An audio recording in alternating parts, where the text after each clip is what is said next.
Hola, buenos días. Gracias. El día de hoy abordaremos el tema de traumatismo abdominal, asesorada por mis maestros, el doctor Matías Salinas Chapa y el doctor Adrián Negreros Osuna. Estaremos abordando este tema. Mi nombre es Estefanía Brosi, yo soy residente de primer año del Centro Universitario de Imagen Diagnóstica del Hospital Universitario Dr. José Luterio González en Monterrey, Nuevo León. A continuación les estaré mostrando un poco de la agenda para la sesión del día de hoy. Tendremos una breve introducción, así como el abordaje del paciente con traumatismo abdominal. También veremos un poco de la dinámica de contraste, los hallazgos por tomografía computarizada especialmente, y al final concluiremos el tema. A manera de introducción, el trauma es considerado la primera muerte en pacientes menores de 45 años.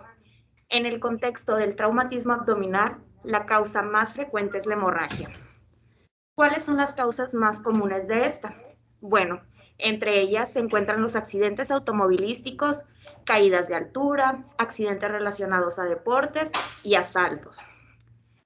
Bueno, ¿cuáles son los mecanismos por los cuales se producen estas lesiones? Tenemos entre ellos el mecanismo de aceleración, desaceleración, también la compresión externa o pueden ser producidas por aplastamiento. Órganos más frecuentemente afectados, como podemos ver en las imágenes, son los riñones, el vaso, la vejiga, el intestino, hígado. Hay otros menos frecuentemente afectados, ejemplo, páncreas, el duodeno.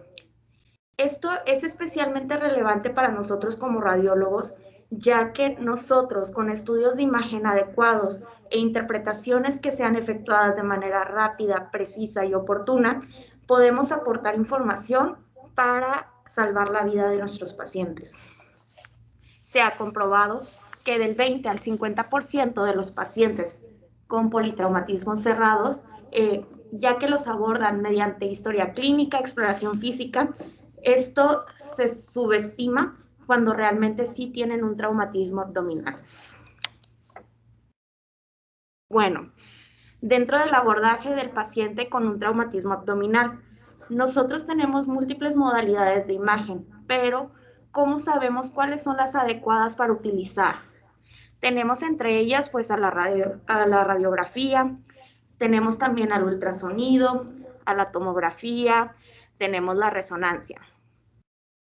Bueno, hablando estrictamente del paciente con traumatismo abdominal, la radiografía que utilizamos normalmente a la serie politrauma, esto lo utilizamos en un contexto de un paciente politraumatizado, ¿ok? Entonces, pudiera llegar a ayudarnos en un paciente que está estable, viendo, por ejemplo, en la parte de la radiografía de pelvis, en la anteroposterior, pudiéramos llegar a ver fracturas que son potenciales para ocasionarnos un sangrado.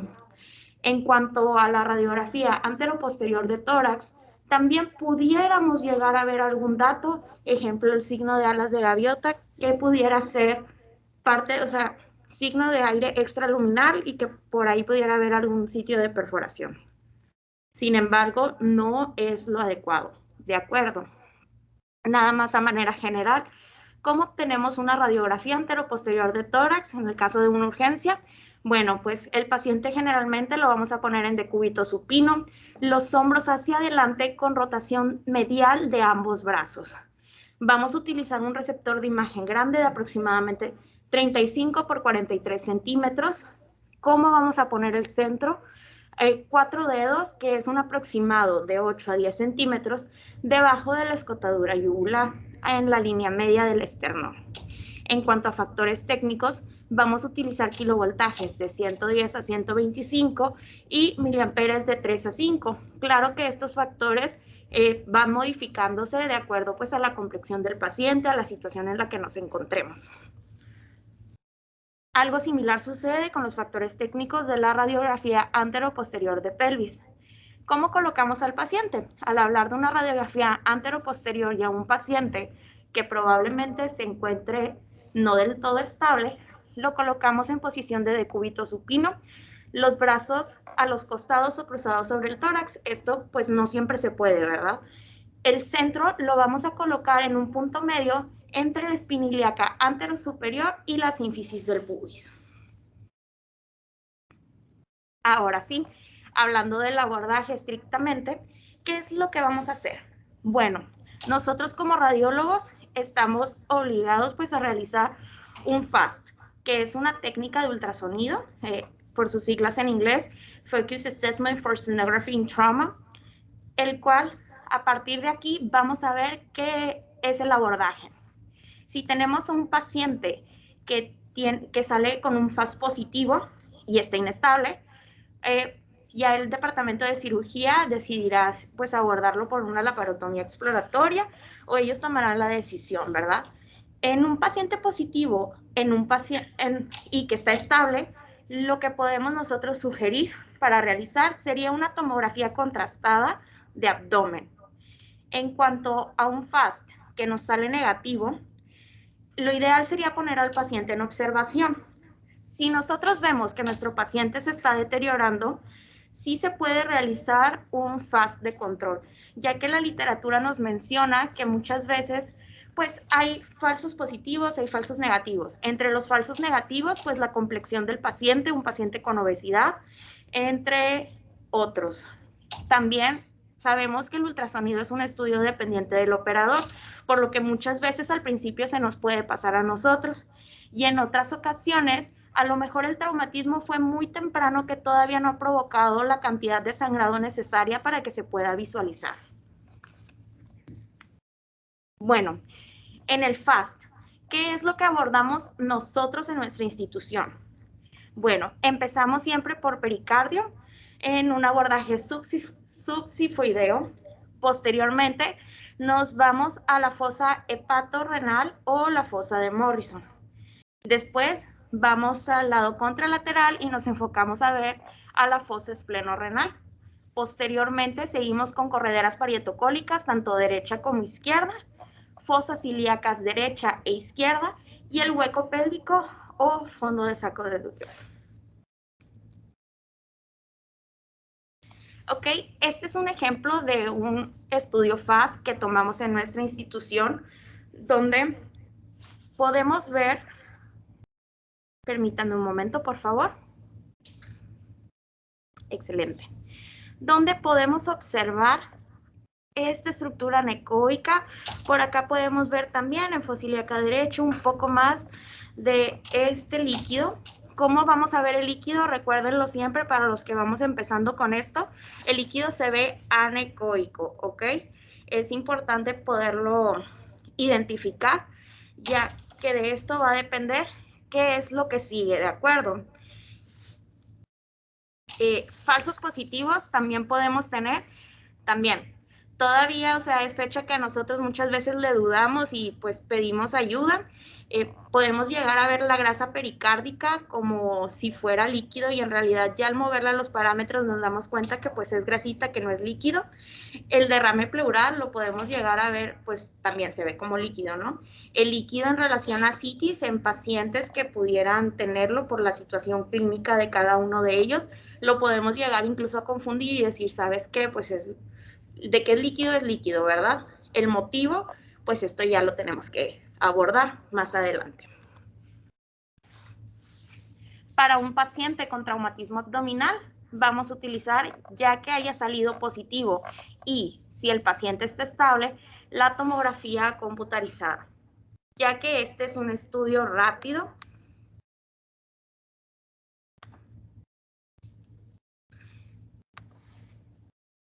Este es un estudio rápido, pues relativamente económico y que nos va a dar una alta precisión diagnóstica, ¿de acuerdo? Es por eso que durante esta clase vamos a abordar los principales hallazgos por este estudio de imagen. Bueno, para encontrar tanto hemoperitoneo como fracturas pélvicas, se ha visto que el TAC de abdomen contrastado nos da una mayor sensibilidad y especificidad. Por lo tanto, lo vamos a utilizar. Les aconsejo que veamos esta clase de dinámica de contraste en el abdomen cuando tengamos oportunidad, ya que para identificar estas lesiones nos va a ser de gran ayuda. Ok, el medio de contraste que nosotros utilizamos para hacer este estudio es un contraste iodado. Para poder realizar el estudio, primero tenemos que canalizar al paciente por medio de una vía periférica, utilizando una aguja de 18 a 20 gauges. Uno de los dos contrastes que utilizamos principalmente en nuestra institución es el Joversol. Vamos a inyectar 300 miligramos por mililitro a una dosis aproximada de 1.2 por 1.5 mililitros por kilo de paciente. ¿A qué velocidad es necesario que lo inyectemos? A una velocidad aproximada de 3 a 4 mililitros por segundo, para que a partir de aquí nosotros podamos tener varias fases de nuestro estudio. Normalmente tenemos una fase simple, una arterial, una venosa. Muchas veces en este contexto omitimos tomar una fase simple. Esto pues puede ser considerado un error, ya que en un paciente que pudiera tener algún sangrado, nosotros en la fase simple ya lo vamos a poder ver como una zona hiperdensa, que al nosotros administrar el medio de contraste podemos llegar a solapar esta lesión. Tenemos también una fase arterial que se toma aproximadamente de 25 a 30 segundos, que es la que principalmente utilizamos. Y tenemos también una fase venosa, que se utiliza de 65 a 80 segundos aproximadamente. La fase arterial, ¿de qué nos va a servir? Nos va a servir, por ejemplo, para pacientes con un mecanismo de trauma severo, con un paciente con fracturas pélvicas. Otras indicaciones, pues, es la valoración arterial, presencia de isquemia intestinal o tumores neuroendocrinos del páncreas. La fase venosa es la que por default tenemos nosotros en nuestros estudios contrastados y siempre va a ser necesaria para poder visualizar laceraciones esplénicas, hepáticas y renales. Tenemos también fases que podemos ir adicionando a nuestros estudios, como lo son la fase de eliminación. Esta se toma aproximadamente de 7 a 10 minutos y nos sirve para determinar lesiones de la vía urinaria, ver defectos de llenado o sitios de obstrucción del sistema colector. El Cysto-TAC también es una técnica que nosotros podemos utilizar. ¿Cómo lo utilizamos? Bueno, en cuanto al Cysto-TAC, vamos a poner contraste por medio de una sonda Foley. Antes de administrarlo, tenemos que asegurarnos que no existan lesiones en la uretra, ya que de lo contrario podremos afectar más a nuestros pacientes, contrario al beneficio que les pudiéramos ocasionar.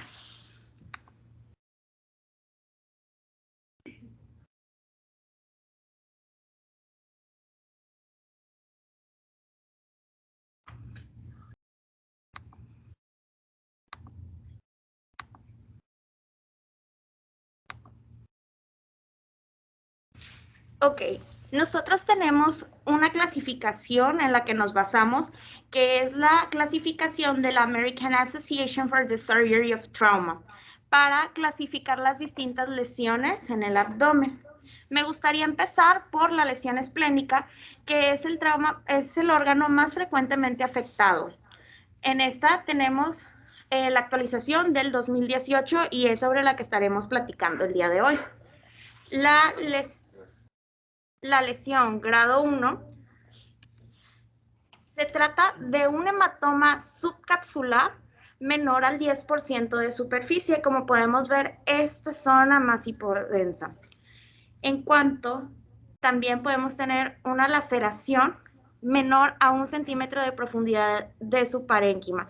Como por ejemplo, aquí podemos ver esta laceración que al momento de obtener medidas no se ve. Gracias. Me regreso un poquito. En el caso del hematoma subcapsular, es este que estoy señalando. Probablemente ahí atrás no se vea del todo de lo pequeño que está. Y en cuanto a la laceración, la podemos ver aquí, es esta zona lineal hipodensa, que al momento de nosotros medirla y reconstruirla nos daba menor a 1 centímetro de profundidad del parénquima.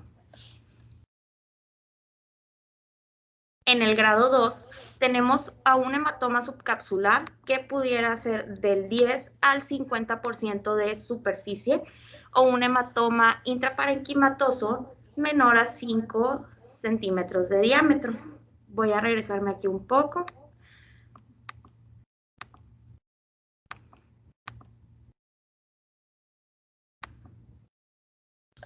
De acuerdo. Por ejemplo, en esta imagen de una tomografía computarizada de abdomen en su fase venosa, podemos observar una laceración y un hematoma. ¿Cómo los podemos ver? Podemos observarlos como estas imágenes hipodensas en cuña. Al momento de medirla nos dio de hasta 2.9 centímetros en relación a una laceración, que esto de acuerdo a la clasificación de la AAST nos daría para un grado 2. En cuanto al grado 3, podemos tener varias opciones, entre ellas un hematoma subcapsular mayor de 50% de superficie o el cual se encuentra en expansión. También podemos tener un hematoma subcapsular o intraparenquimatoso el cual se encuentre roto o un hematoma intraparenquimatoso mayor a 5 centímetros.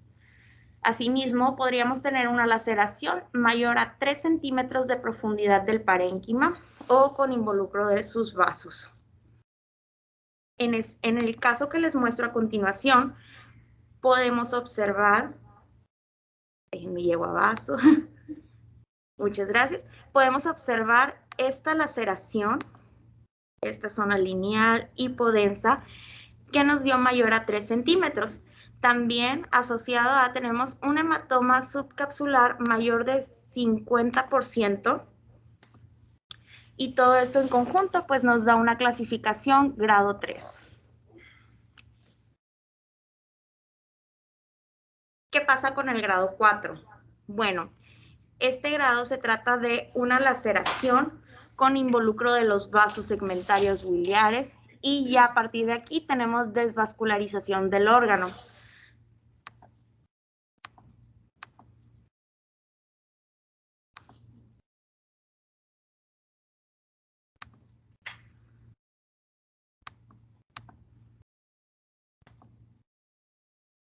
¿Ok? Por ejemplo, aquí podemos observar al vaso. Volveré a correr. Un momento, por favor.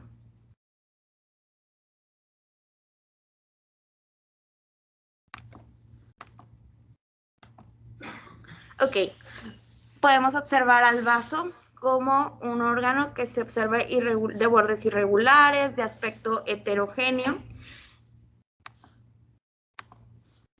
Ok, asociado pues a áreas de laceración de más del 25% posterior a la administración del medio de contraste, lo que nos da para una lesión esplénica grado 4.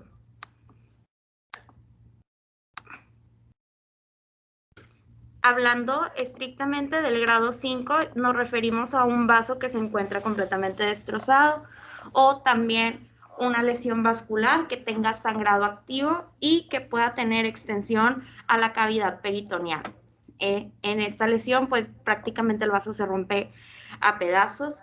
¿Cómo podemos ver el sangrado activo? Como una extravasación activa del medio de contraste hacia la cavidad peritoneal.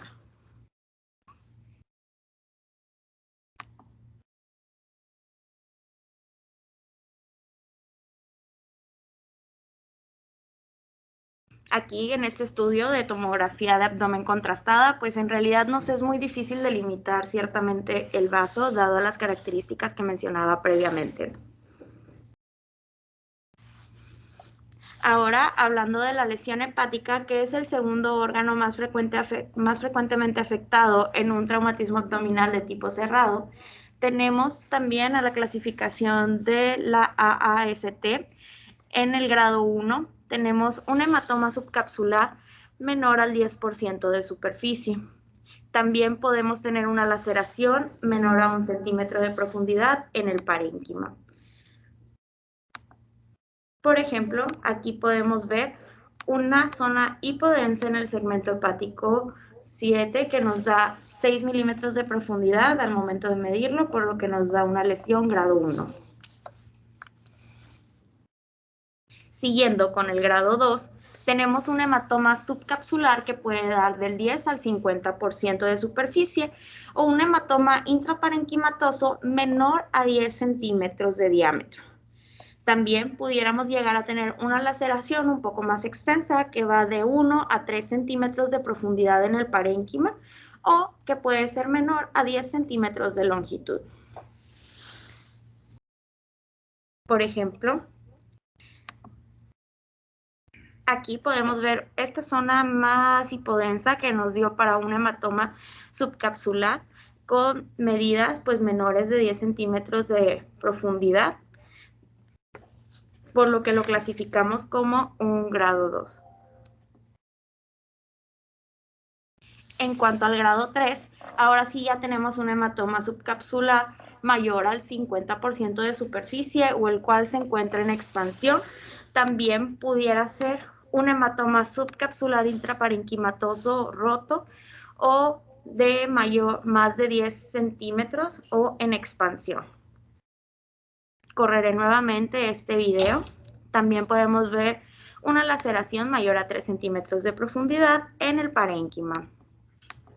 Conforme vamos viendo estas múltiples zonas hipodensas que corresponden a laceraciones de 4.5 centímetros en los segmentos 5 y 7 que están asociados a múltiples hematomas intraparenquimatosos, lo que nos da una lesión grado 3.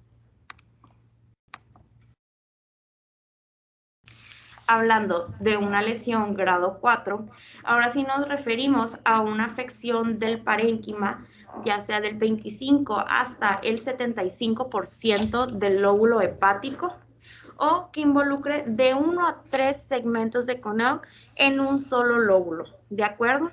También podemos hablar de una lesión vascular con sangrado activo que va también desde parénquima hacia la cavidad peritoneal. Por ejemplo, en esta tomografía de abdomen podemos observar, vamos viendo, estas lesiones que se ven hipodensas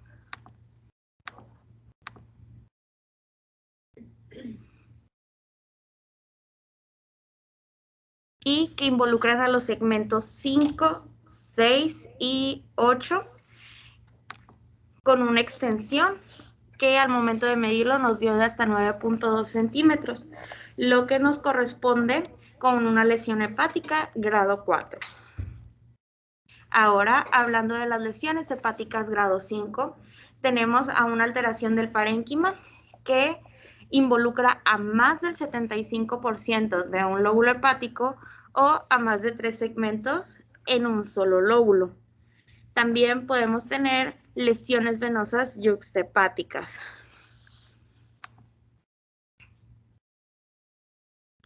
Como por ejemplo, en este estudio que se tomó en nuestra institución, podemos observar una imagen. Voy a correr nuevamente. Una imagen lineal e hipodensa a nivel del parénquima hepático, la cual tenía al momento de analizarlo y nos involucra desde los segmentos 4, 5 y 8. Entonces ya tenemos involucro de 3 segmentos, pero este paciente también tenía lesión de la vena suprahepática derecha y tenía contacto también con la vena suprahepática media, por lo que ya con esto lo clasificamos como una lesión grado 5.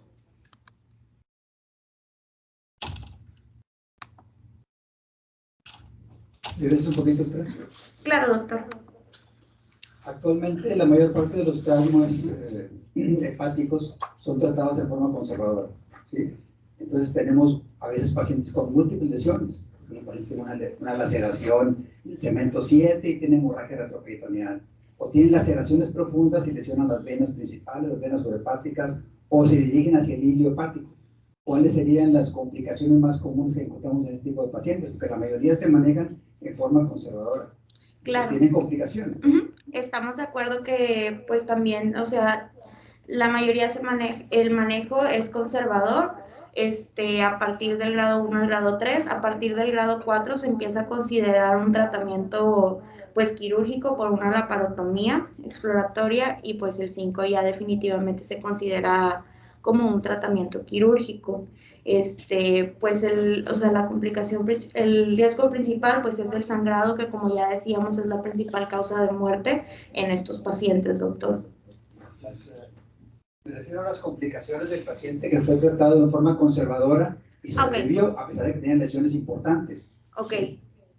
Pudiera tener pues isquemia de algún, o sea, de los segmentos involucrados, en este caso. ¿Quién quiere darle? Porque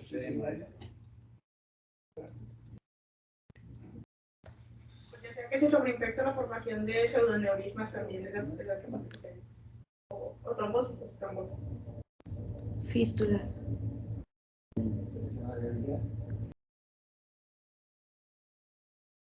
Ah, que sí.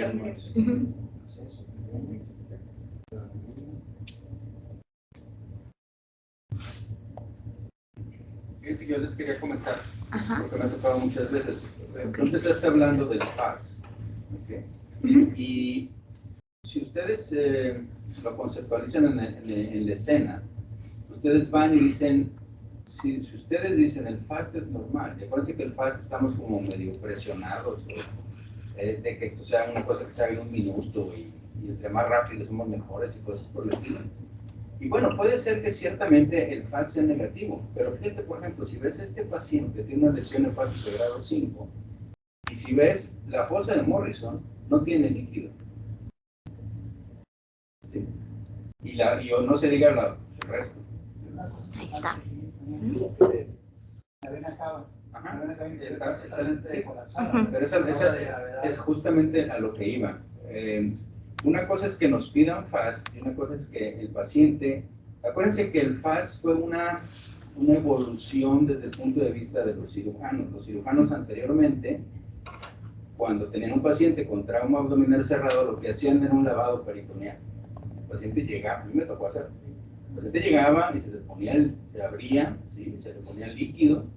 Esperabas un rato y luego esperabas a ver cómo salía el líquido. Si el líquido salía, incluso hasta tenían una cuenta ahí media mágica del número de eritrocitos, cosas por el estilo, ¿no? Pero finalmente decían, bueno, pues este paciente está sangrando, entonces va para arriba. Si tenía poquito, pues entonces pues está sangrando poquito y me lo espera. Sí, claro, obviamente el resto de las cosas clínicas.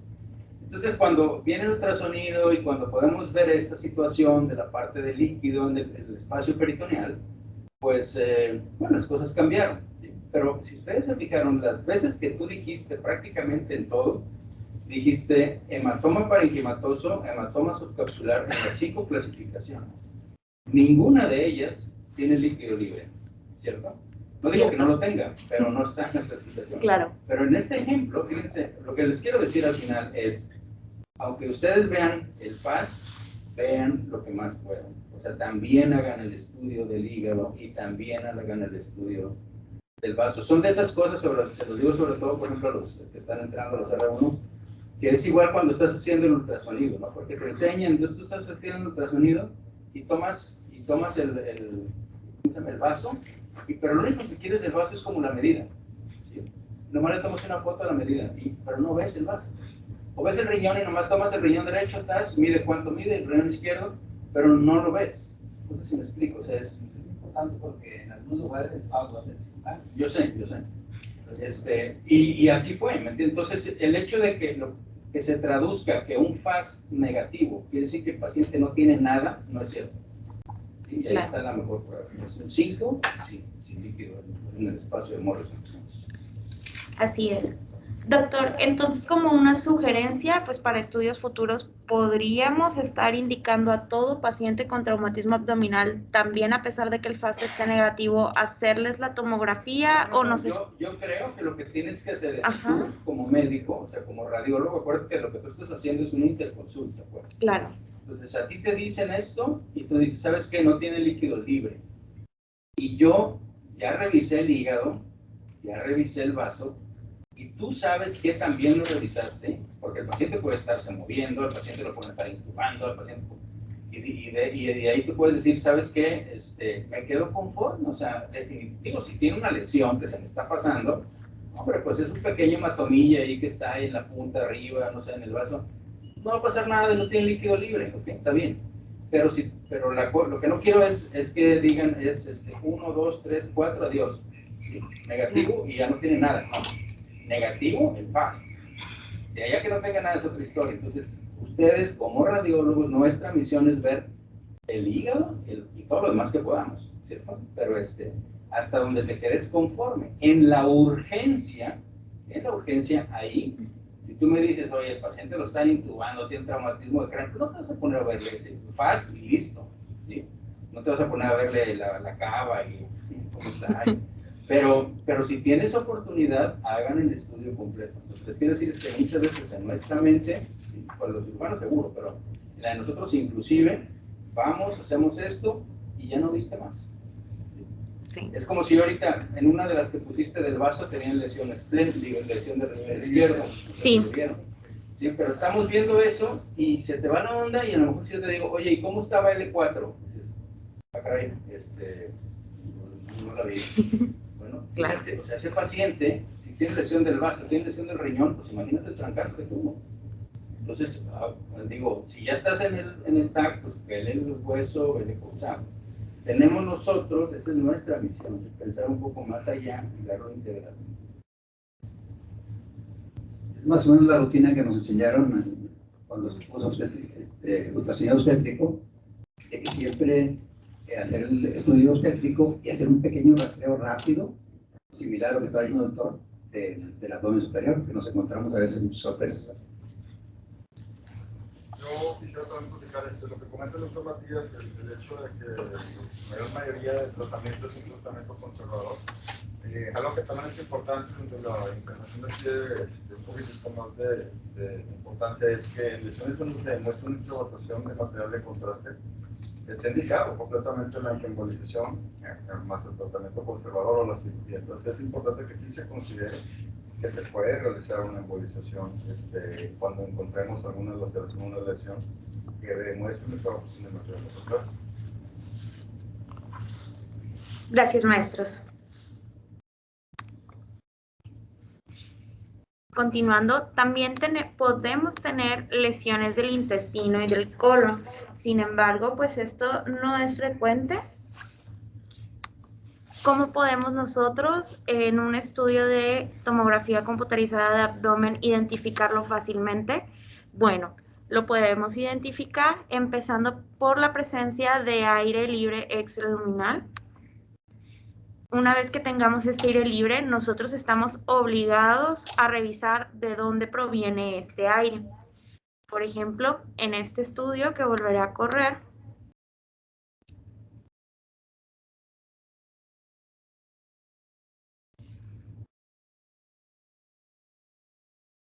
desde aquí vamos viendo que el paciente sí tiene presencia de líquido.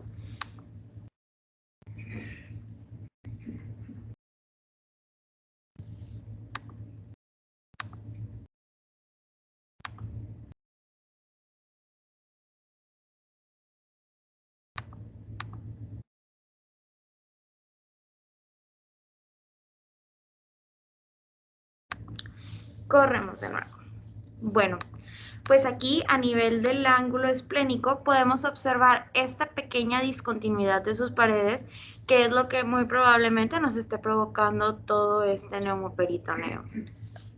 Entonces, pues también, aunque no sea un órgano sólido y estemos hablando de vísceras huecas, es importante revisarlas. Las lesiones pancreáticas tampoco son del todo frecuentes. Sin embargo, el encontrarlas puede ser un gran predictor de mortalidad, ¿de acuerdo? ¿Qué podemos encontrar más frecuentemente afectado? Bueno, podemos encontrar tanto cuello como cuerpo.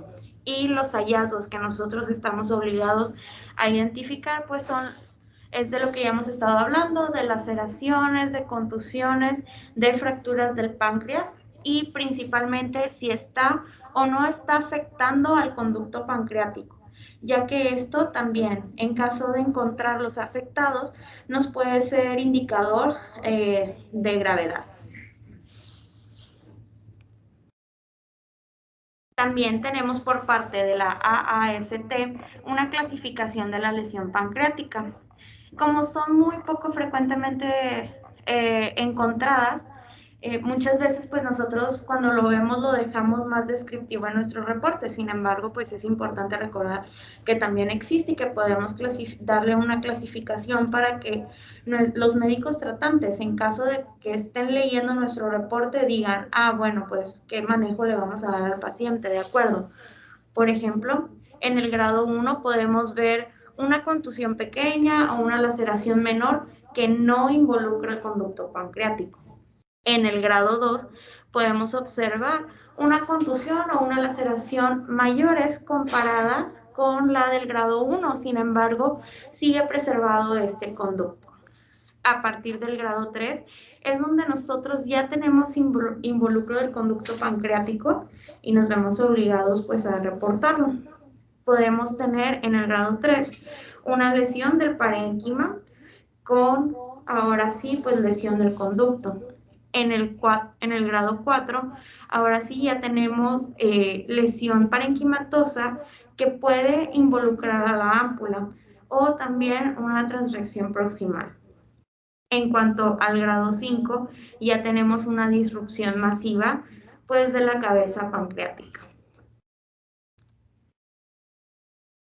Las lesiones renales son también lesiones que podemos visualizar en el contexto de estos pacientes. Hablando meramente del grado 1, vemos a una lesión, una contusión microscópica o con hematuria franca y sus estudios de urología van a estar normales. También podemos observar un hematoma subcapsular no expansivo o sin laceración, más bien, en el parénquima renal. Hablando del grado 2, tenemos a un hematoma perirrenal no expansivo que está confinado al retroperitoneo. O también podemos tener una laceración menor a 1 centímetro de profundidad, el cual no va a presentar extravasación urinaria.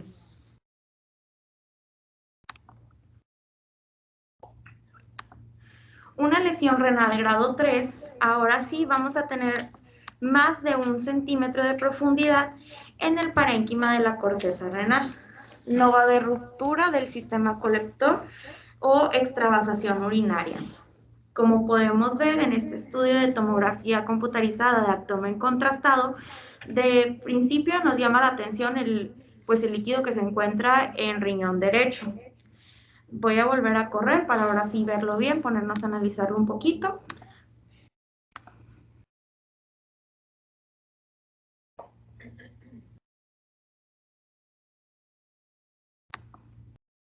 Donde podemos observar múltiples imágenes hipodensas en cuña de predominio en su polo superior. Las medidas nos dieron en este estudio de hasta 1.3 centímetros. Lo vamos a dar en relación a una lesión renal grado 3. También adyacente podemos ver la presencia de un hematoma perirrenal.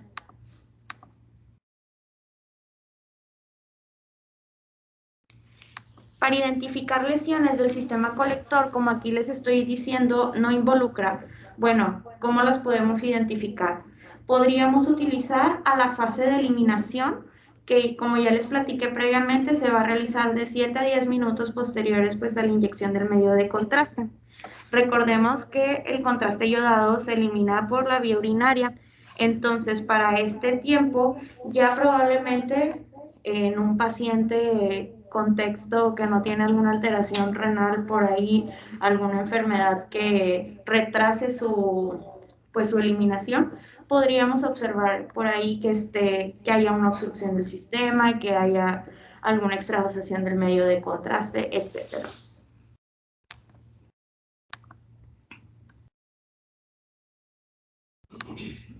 Yendo ahora al grado 4, tenemos a una laceración que ahora sí se va a extender tanto a la corteza renal, a la médula y al sistema colector. O también pudiéramos llegar a visualizar afección de la arteria o de la vena renal principal con presencia de hemorragia que siga contenida. Por ejemplo, en este estudio tenemos una tomografía computarizada contrastada de abdomen en fase venosa y con fase de eliminación. Que nosotros al verla en su fase venosa podemos observar que el riñón derecho se ve con pérdida de su morfología, como ya veremos más adelante. Tenemos afección de la corteza, de la médula. Vemos también por ahí que ya no está siendo adecuadamente perfundido. Vemos también borramiento de los planos grasos adyacentes. No vemos en esta fase como tal alguna lesión del sistema colector. Entonces, si yo lo veo nada más así, lo puedo pasar por alto. Sin embargo, al realizar la fase de eliminación, que es la que veremos a continuación,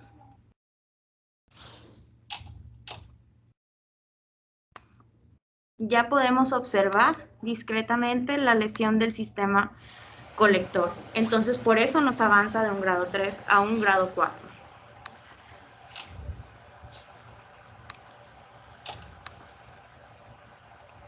Ok, el grado 5, estamos hablando ya, como en todos los órganos que hemos estado viendo, a un riñón completamente destrozado. También podemos estar hablando de una avulsión del hilio renal con desvascularización del mismo.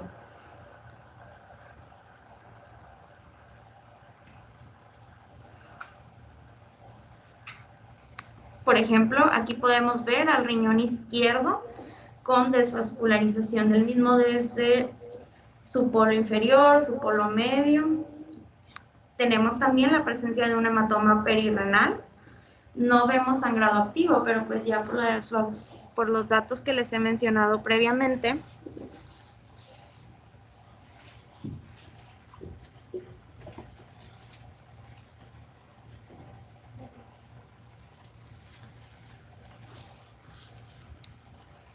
una disculpa, por los datos que les he estado mencionando previamente, ya lo clasificamos como una lesión renal grado 5, de acuerdo a la clasificación de la AAST.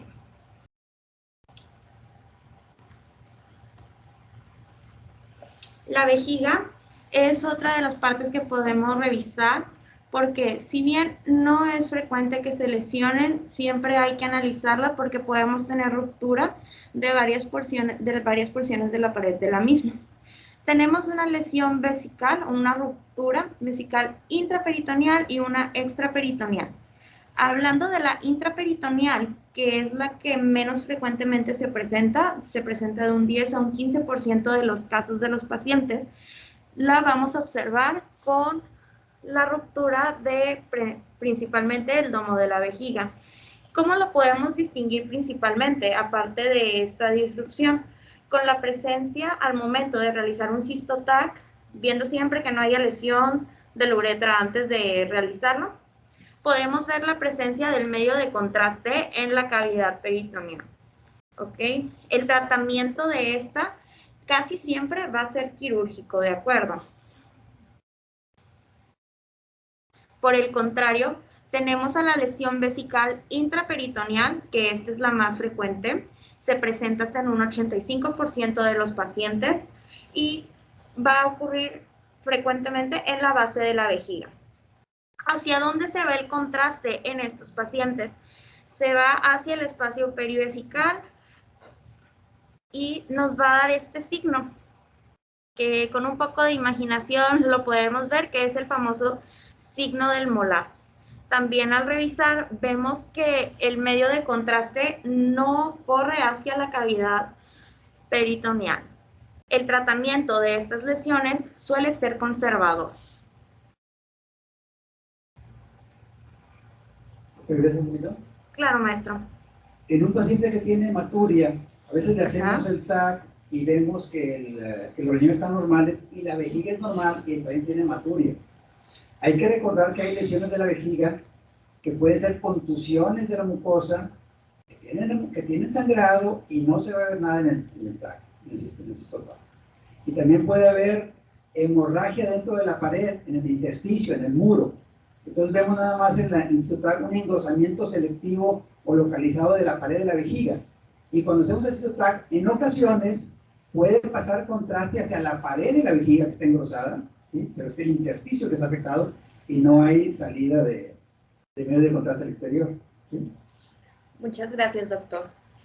También estaba leyendo en la literatura que lo podemos llegar a ver, muchos autores lo describen como una lesión en gota, se ve como una gotita en la pared de la vejiga. También, adelante, si quiere.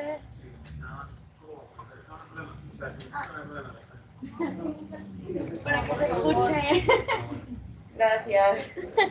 Bueno, lo que el doctor Macías siempre puntualiza en eso, en que hay que saber definir si es intro o extraperitoneal, porque eso es lo que condiciona la conducta quirúrgica o no. Y por lo tanto, también hay que saber entonces que ver contraste dentro del abdomen, incluso yéndose hacia arriba, tampoco es sinónimo de intraperitoneal. Porque siempre hay que saber definir, hay que tener conciencia de cuáles órganos están intra y cuáles están extra. Entonces, si veo que hay contraste después del cistotac que rodea, por ejemplo, bueno, no rodea, pero que está en continuidad con el colon ascendente, el colon descendente, y lo digo porque me ha tocado ver un caso, pues esto no va a ser no va a ser contraste intraperitoneal, ¿verdad? Entonces, saber definir también esto. Entonces, tener conciencia de qué órganos están intra, qué órganos están extra, y por lo tanto, si veo contraste al lado de tal o cual, pues saber definir el estatus de la ruptura de la vejiga. Y eso también aplica como pista, o sea, tener conocimiento de la anatomía, de si veo gas adyacente a tal o cual órgano, o si veo gas intra o extraperitoneal, pues también saber que ahí está. Y también ya para decir de una vez todo lo que quería decir, ver la existencia del gas dentro del abdomen tampoco nos asegura que haya gas, que haya ruptura de órgano intraperitoneal, como por ejemplo veíamos en el ejemplo que diste de la lesión intestinal. Notábamos cómo todavía se observaba, bueno, si quieres darle un poquito hacia arriba, sí, o eso hacia abajo, digamos, a la altura de los, no sé, los 7 y 8 del hígado. Paciencia, ya llegó. O sea, en cualquier Ah, ¿quieres cualquiera? Bueno. Voy para atrás. Bueno, igual lo describo.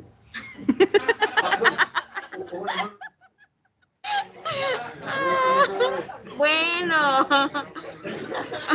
No, o sea, recordemos que hay grasa que vamos bajando, que se encuentra, seguimos el esternón profundo al esternón, vamos a ver, y si seguimos bajando, notamos que todavía hay grasa ahí, ¿lo notan?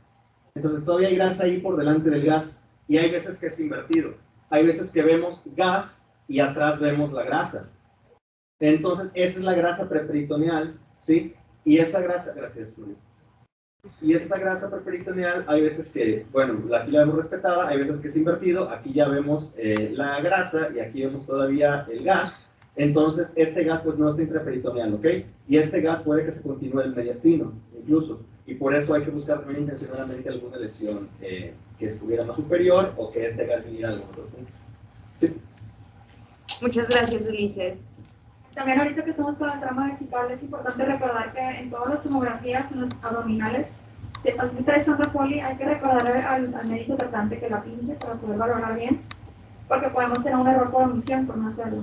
Y otro error también muy frecuente por omisión que nos compete mucho como radiólogos es que aunque el paciente no tenga hematuria o no tenga algún dato clínico de que sospecha de ruptura vesical, uretral o ureteral, pues hay que ver las placas de la cerepolitrama, o sea, eso no se toman de autos. Entonces hay que revisarlas, ver si tiene fractura del anillo pélvico, ya sea de la rama ciliopúbica, istopúbica, todo esto. Y ante esa sospecha, pues hay que ver bien el caso de que el falte positivo y pues hacer el citotac al paciente. No omitir ver los cerepolitramas.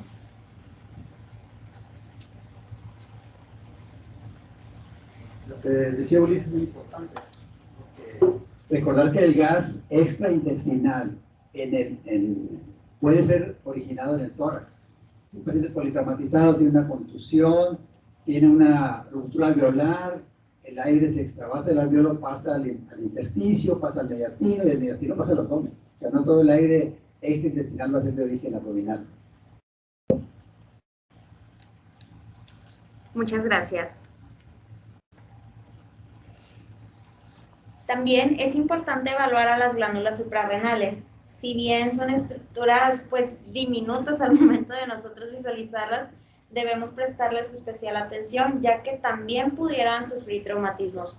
Pueden llegar a sufrir hematomas, laceraciones, y con esto a lo que voy es, pueden estar presentes, es más frecuentemente de glándula suprarrenal derecha, pero también puede estar en la izquierda. Si yo tengo lesión unilateral, bueno, ok, el tratamiento es conservador. Sin embargo, si yo tengo una lesión de ambas glándulas suprarrenales, puedo llegar a tener por ahí algunas alteraciones endocrinológicas y pues esto ya está afectando todavía más ya después de lo que tenga el paciente a la función del mismo. A manera de conclusión, los avances en el área de radiología nos han incrementado las opciones que nosotros tenemos para brindarles a nuestros pacientes. El realizar un estudio que sea indicado de manera precisa, hacerlo correctamente, dar nosotros nuestra interpretación de una manera también eficiente, nos va a ayudar a salvar pues vidas de pacientes que pudieran estar en peligro. También nosotros nos vemos obligados como radiólogos a reportar los hallazgos. Sean normales o sean anormales, debemos tener pues un poco más de responsabilidad de, oye, le marcas al médico tratante, ¿sabes qué? Tu paciente tiene esto y esto y esto, o aparentemente se ve todo sin alteraciones dependiendo de los hallazgos, ¿de acuerdo? Y en parte sería todo. No sé si había por ahí algún comentario, alguna duda de mis compañeros, de mis maestros. Adelante, Lalo. Complementando, como dijo hace rato el doctor, y sobre muchas ocasiones, por el mismo mecanismo del trauma, cuando ves muchas lesiones renales, cuando ves algún otro tipo de lesión pancreática o abdominal, pues sospechas que obviamente el mecanismo de la cinemática del trauma fue muy fuerte. Pero en algunas ocasiones tenemos que pensar a la inversa. Cuando tu paciente presenta alguna de estas lesiones, hay un tipo de fractura que llaman de chance, que es a nivel más o menos de L4, cuando, como cualquier cuerpo vertebral a nivel lumbar. Antes se presentaba muy seguido cuando los cinturones de seguridad única exclusivamente se ajustaban a nivel de la cadera o de la cintura. Y cuando había un mecanismo de desaceleración, evidentemente se doblaba el cuerpo sobre sí mismo y generaba algún tipo de fractura horizontal sobre los cuerpos vertebrales, y eso te hacía la sospecha a nivel retroperitoneal que pudiera haber un sangrado. Entonces, también esa es la importancia de revisar la serie politrauma, porque puedes hacerlo a la inversa. Cuando revisas la serie politrauma, ves algún tipo de lesión a nivel de cualquiera de esos cuerpos vertebrales, también podrías sospechar, aunque no ves en un PAS, que pudiera haber líquido retroperitoneal secundario, algún tipo de lesión en cualquiera de los órganos que se encuentran ahí. De chances no, porque hay mucha literatura que le hicieron como la traducción, no es de probabilidad, de chance el autor que... Muchas gracias.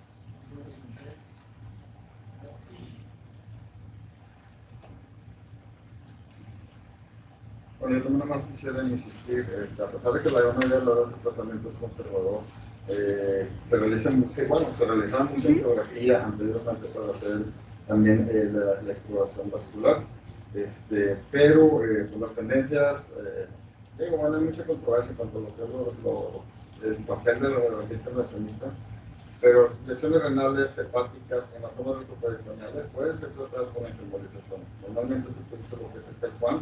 Es algo que tenemos que considerar, pues en algunas situaciones por la misma urgencia impide que el intervencionista llegue, pueda hacer la exploración vascular, etc. Pero es algo que ustedes también deben de considerar. Normalmente un hematoma retroperitoneal es muy difícil de tratar de forma quirúrgica y pues, obviamente requiere de una intervención de este tipo. Pues hay que considerarlo, no dejen de considerarlo y comentarlo a los cirujanos que estén encargados de los casos, para poder meternos un poquitito más como intervencionistas en este tipo de tratamiento. Gracias, doctor.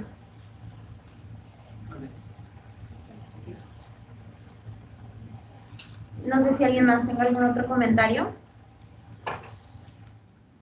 Bueno, pues sería todo. Les agradezco mucho.